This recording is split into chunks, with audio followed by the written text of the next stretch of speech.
Hi, welcome to the Entrepreneur by Choice. This video is a book summary of Alan Carr's Easy Way to Control Alcohol. Let's begin. Are you an alcoholic? Before you castigate yourself, pause for a moment and try to decide the exact moment that you lost control.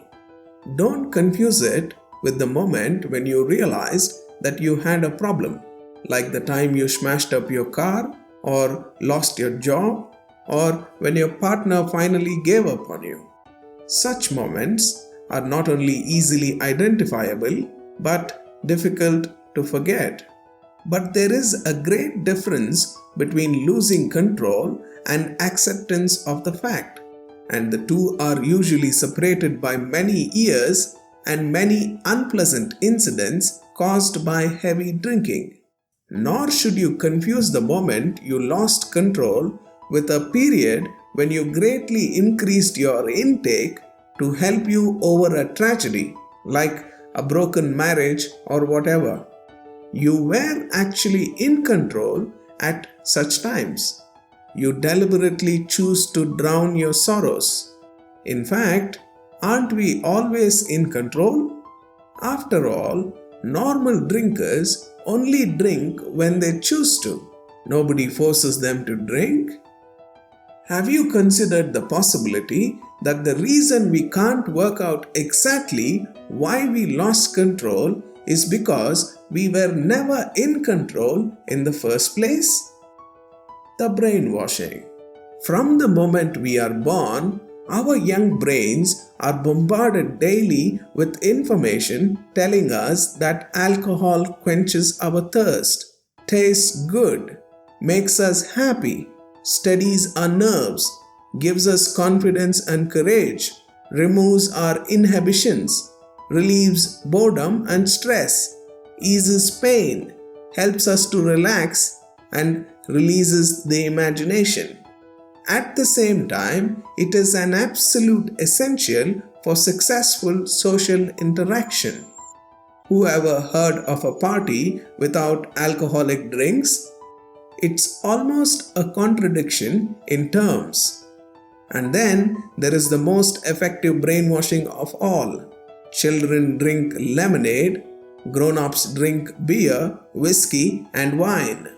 With so much going for it, it doesn't really take a Sherlock Holmes to work out how so many of us fall into the pit.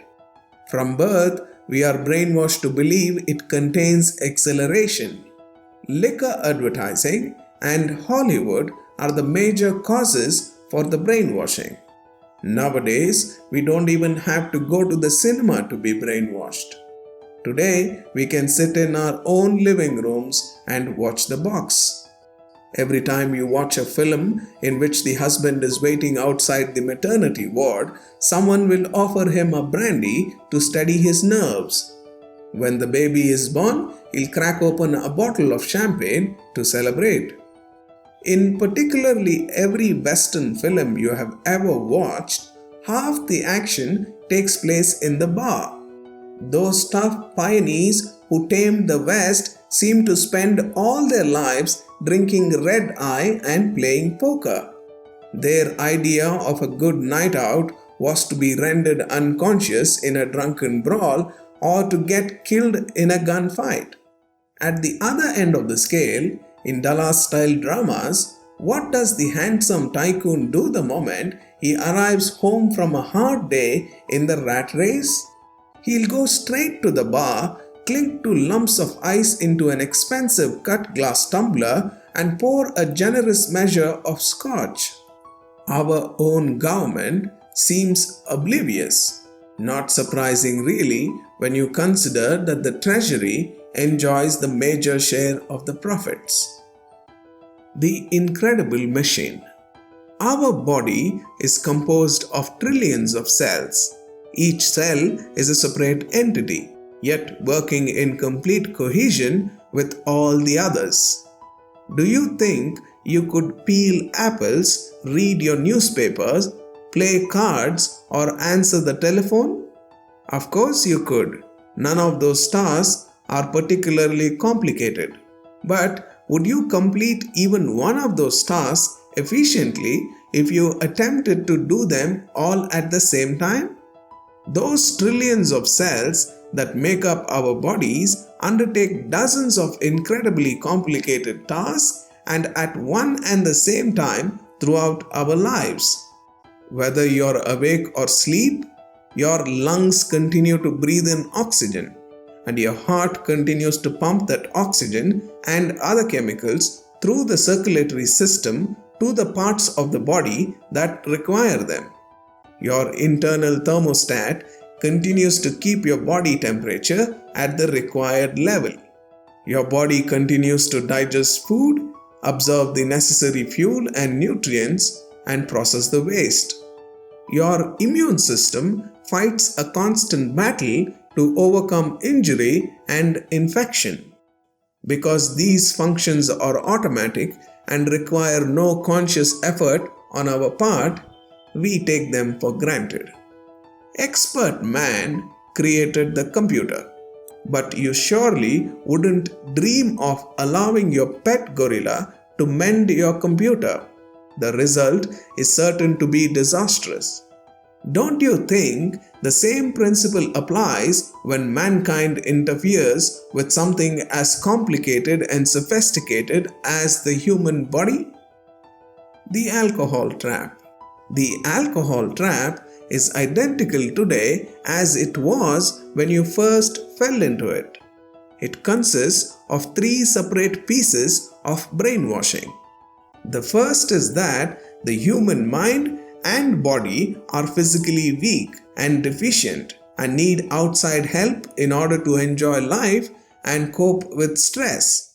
This creates the belief that we need outside chemicals to compensate for the deficiencies.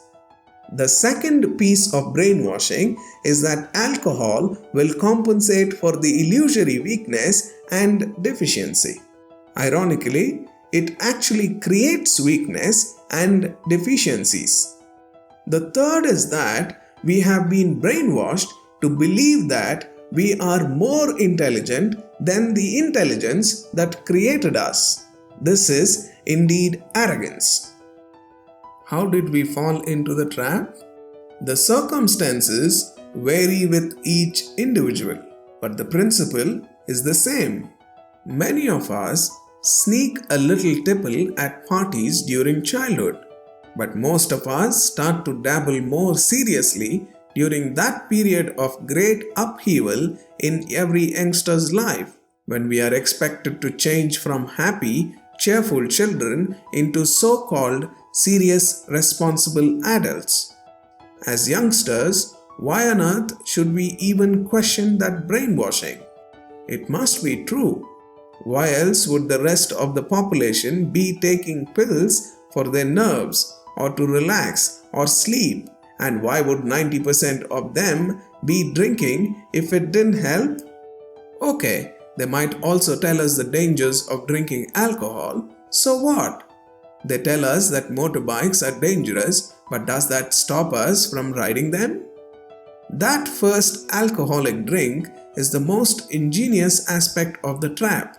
It tastes awful.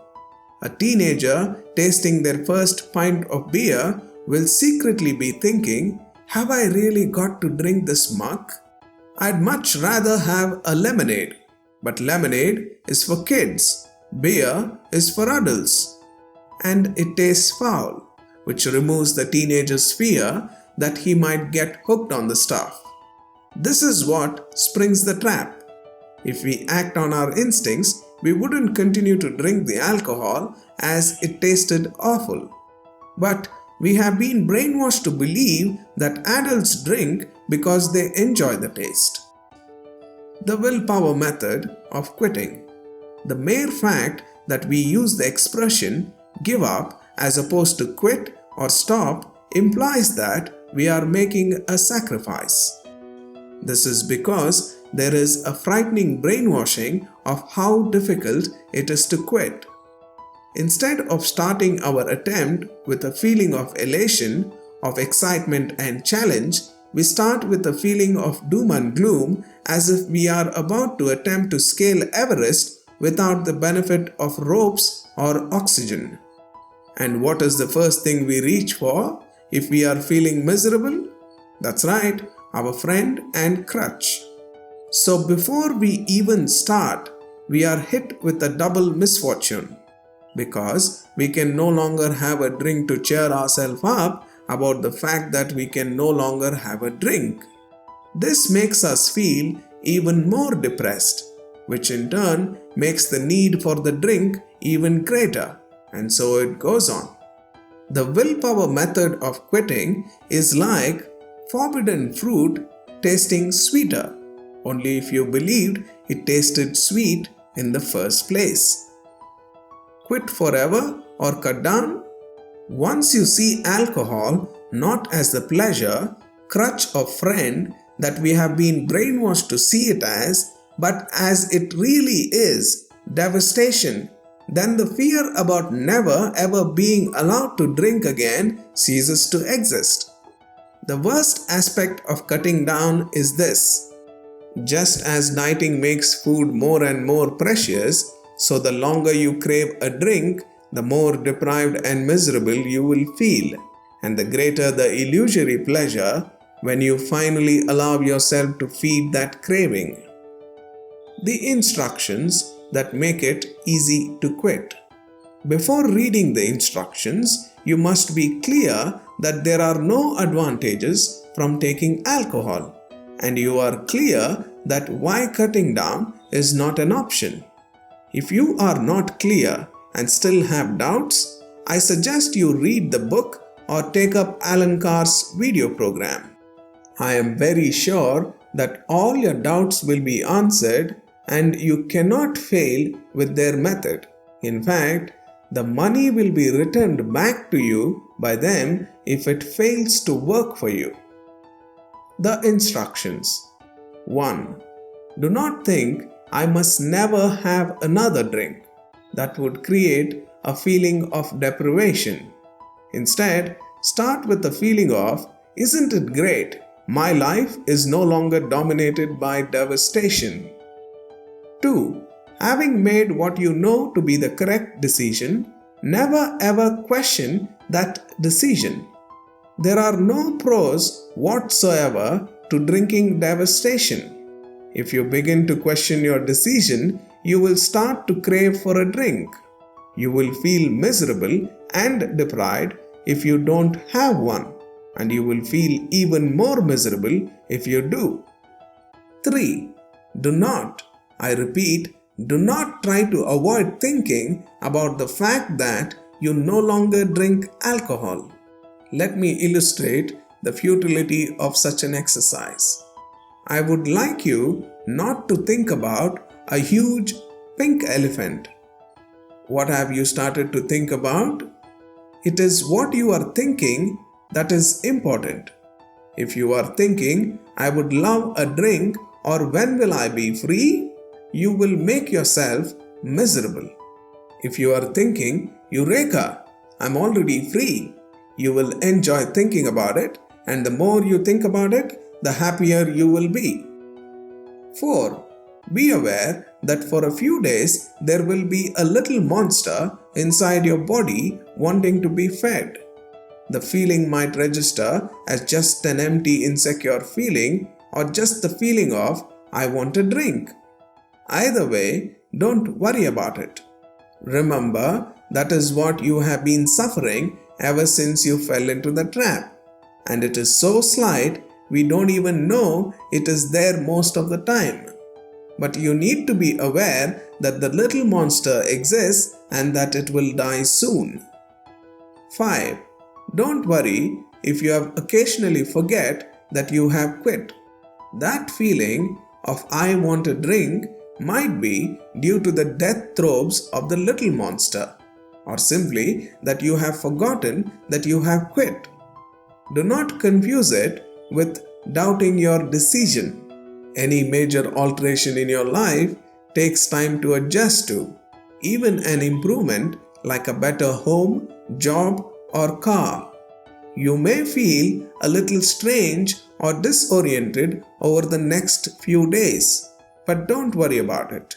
you will soon adjust. If you start to worry about it, you will create a phobia and never adjust. 6. Do not wait to become a non-drinker. You are free the moment you finish the last drink. 7. Accept that just as drinkers, non-drinkers, and ex-drinkers all have good days and bad days, so do people who have quit drinking. If it is a good day, enjoy it to the full. If it is a bad day, remind yourself that it would have been so much worse if you were still a drinker. 8. Realize that you are in control of the craving, not the other way around. At some point in the near or distant future, your brain may well say, "I need a drink." You are still in control. Whether the thought was triggered by the little monster or the fact that you had temporarily forgotten that you no longer drink, or for any other reason, you are still in control. You have the choice of either reminding yourself that you are now free from the nightmare or starting to mope for a drink. 9. Do not moan. If a close friend or relative dies, you have to go through a grieving process. No matter how great the pain, time does begin to heal the wound. Life goes on, but that wound will never completely heal. But if an enemy dies, there is no need to mourn. On the contrary, you can rejoice from the moment of his death, and you can continue to rejoice for the rest of your life. It is your choice. You can spend the next few days moping because you can no longer drink, or for the rest of your life, whenever the subject of alcohol crosses your mind, you can think, "Eureka, I am free." 10. Do not alter your life in any other way purely because you have quit drinking. The best policy is to go to a pub or a party immediately, to prove to yourself that you don't have to wait in order to enjoy yourself without drinking. It doesn't matter if you are the only non-drinker at the party. They will expect you to be miserable, and when they see you relaxed and happy, they will think you are a superhuman. More important, you will be feeling superhuman. 11. Resist the temptation to convert your friends. It will just provoke a heated argument, cause you frustration, and actually make it harder for your friend to quit. However, you will find that when they see that you are a free spirit, they will start to ask questions. Even then, go softly. 12. If possible, alter the parts of your lifestyle which you do not like. This might appear to be a contradiction of instruction number 10. Let me use an example. Avoid drinking friends, but not friends who happen to drink. Don't change or even avoid a true friend because he drinks. If you do, you will be making a genuine sacrifice. But if, for example, you were in the habit of calling into the same pub after work just to have a drink, you might well have become friendly with similar lost souls. If your only common interest was to drink alcohol, to continue the habit would only frustrate and bore you. 13. Do not use substitutes, whether that substitute is an activity, a non-alcoholic drink, an item of food, or anything else. I'm not saying don't eat. I'm not saying don't drink. I'm saying don't use excess food or beverages as substitutes for alcohol. If you enjoy a certain activity, go for it, but do it because you enjoy it, not as a substitute for drinking alcohol. By even thinking of using a substitute, you are subconsciously telling yourself that you are making a sacrifice. Get it clear in your mind that you don't need a substitute. Drinking alcohol did not fill a void in your life. On the contrary, it created one. 14. Enjoy breaking false associations. You probably couldn't imagine a wedding, a party, a holiday, Christmas, a game of golf, or even a meal without alcohol. Or you couldn't imagine life without alcohol. But all of those things will become pleasant occasions in their own right. However, if you tell yourself that you can't enjoy them without poisoning and inebriating yourself, then you won't be able to. Not only is it enjoyable to purge the poison from your body, but it can be even more enjoyable to break these false associations and free yourself from the slavery in the mind. 15. Never envy drinkers. Would you envy someone who was HIV positive but wasn't aware of it? Get it clear that whenever you see anyone drink alcohol on any occasion, they are not doing so because they choose to, but because they have fallen for an ingenious, subtle trap. Also remember that you are not being deprived.